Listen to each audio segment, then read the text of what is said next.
नमस्कार साथियों, आइए देखते हैं सारणी के अंतर्गत ये जो दो वेरिएबल वाला जो लीनियर इक्वेशन है इसको हम कैसे जो है सॉल्व करते हैं आव्यूह विधि से। वैसे भी इसको हम जो है दो चर का एक रैखिक समीकरण इसको हम जो है इलिमिनेट मेथड से या फिर सब्स्टिट्यूशन मेथड से इसको जो है सॉल्व करते हैं।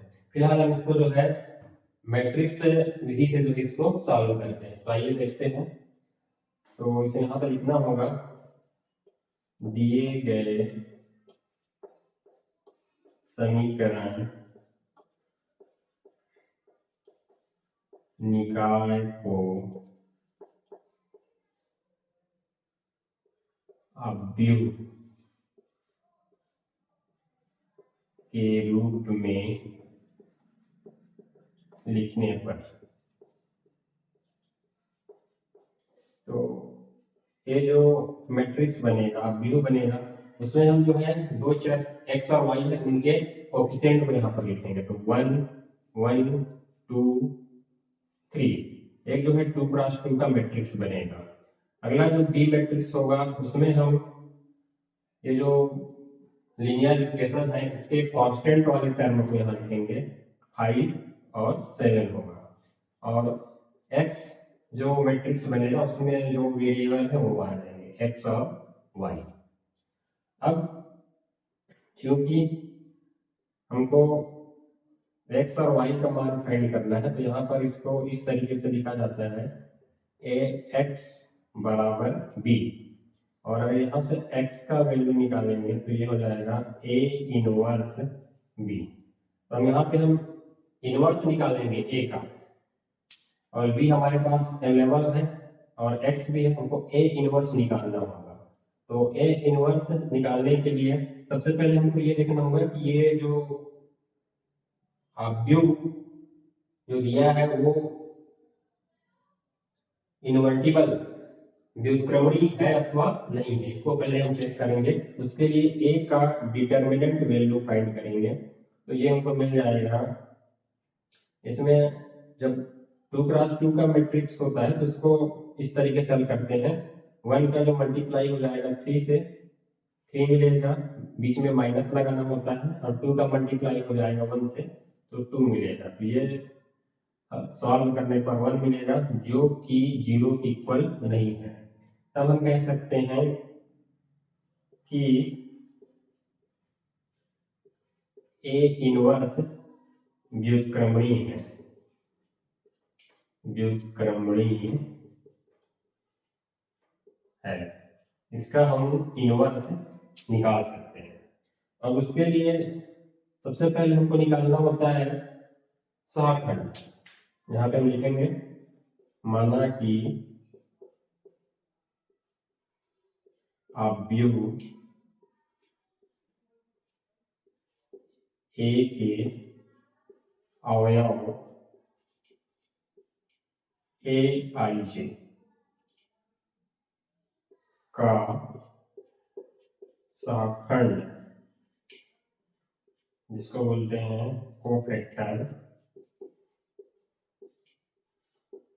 aij हो। तो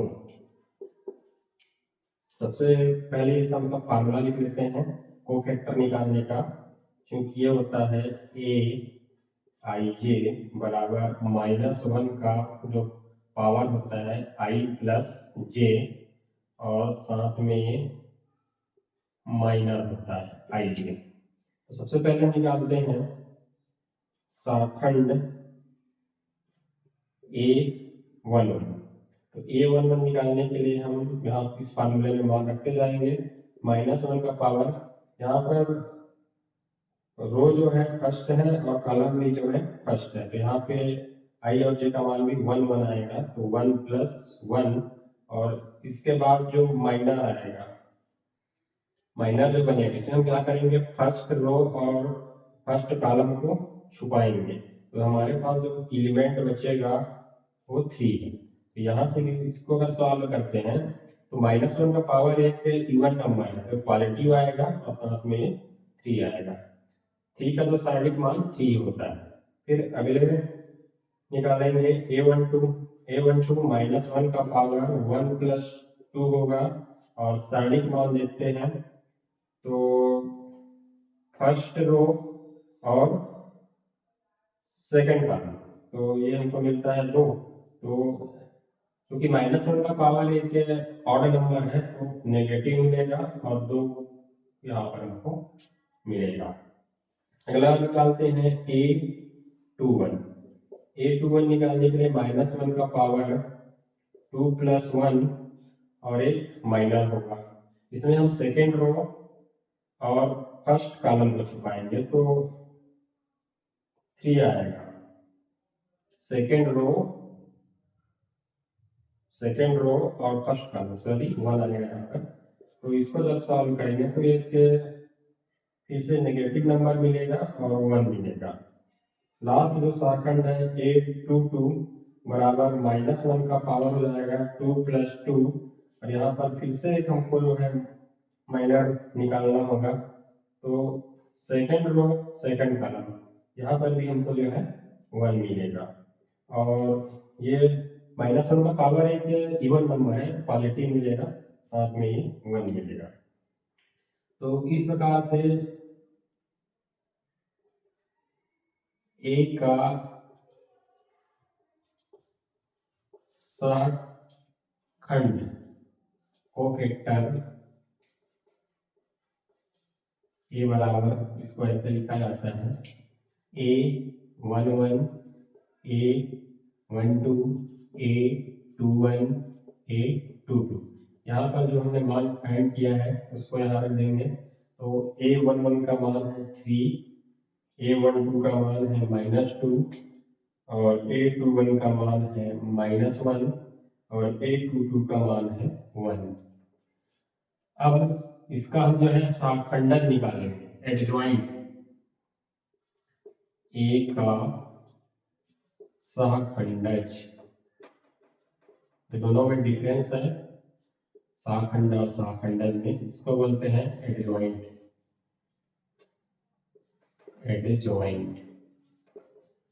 तो एडजॉइंट ए बराबर, यहाँ पे हम पूरे एलिमेंट को रखेंगे a11 a12, ये हमको मिलेगा 3 -2 -1 और 1। इसका हम ट्रांसपोज निकालेंगे। इसमें क्या करेंगे, हम रो के एलिमेंट को जो है कॉलम में जो है परिवर्तित कर देंगे। तो ये फर्स्ट जो रो है वो फर्स्ट कॉलम बन जाएगा 3 -2 और सेकेंड रो बन जाएगा सेकेंड कॉलम। इस प्रकार से ये हमारा एडजॉइंट ए निकल गया। तब हम निकालेंगे ए इनवर्स निकालने का फार्मूला होता है एडजॉइंट ऑफ ए अपॉन ए का डिटर्मिनेंट वैल्यू से इसको है डिवाइड करना होता है। ए का डिटर्मिनेंट वैल्यू मिला है हमको 1 और हमारा जो एडजॉइंट ए है वो है 3 -1 -2 और 1। इससे इसको डिवाइड करना होता है।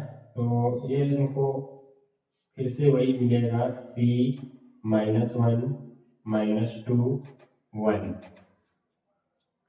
अब हमने ए इनवर्स निकाल लिया। अब हमको पता है, परंतु हमको x और y का वैल्यू फाइंड करना है।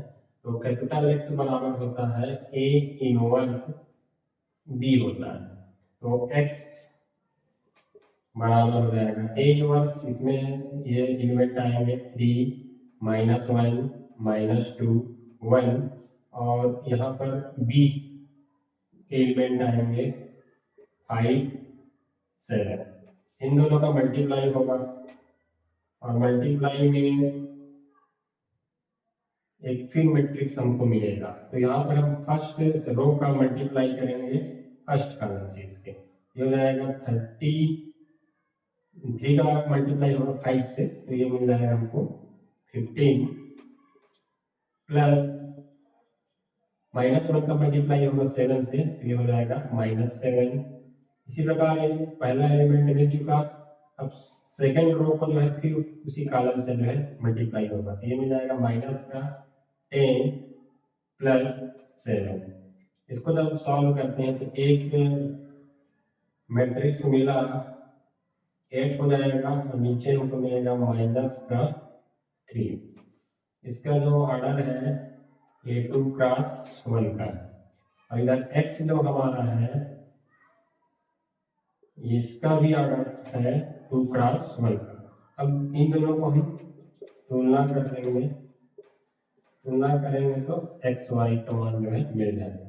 x का वैल्यू मिलेगा 8 व y का वैल्यू मिलेगा -3। इस प्रकार से हम आप व्यू मेथड से भी जो लीनियर इक्वेशन है उसको सॉल्व कर सकते हैं, चाहे वो 2 वेरिएबल का हो या फिर 3 वेरिएबल का। धन्यवाद।